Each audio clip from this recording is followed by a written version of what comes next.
Hey everyone, I hope you are doing well. In today's video, I will show you how to export TradingView data in 2026 using the updated download options. So if you need the TradingView premium subscription, you can just check out the link of this Black Friday deal in the description. With this deal, you will get up to 80% off plus whichever subscription you choose, you will get 1 month additional absolutely for free. Only 2 days left in this deal, so make sure that you hurry and explore the offers if interested. Now, when you come here on tradingview.com, you need to log in into your account first. Then click on the option of products in order to launch the chart in front of you.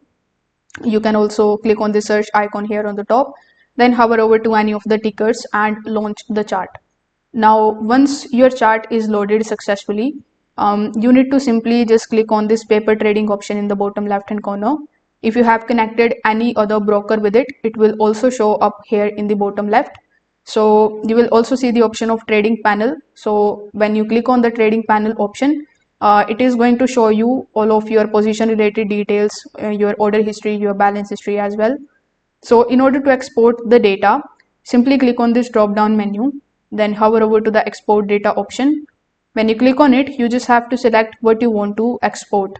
So let's say I want to export my order history from this list. Now after selecting the option, click on the option of export, and as you can see, our Excel file is now ready. You can click on it and you can just start taking a look at it for the overview. So this way you will be able to export your TradingView data. If this video helped you out, make sure that you like this video and subscribe to the channel. Thanks for watching.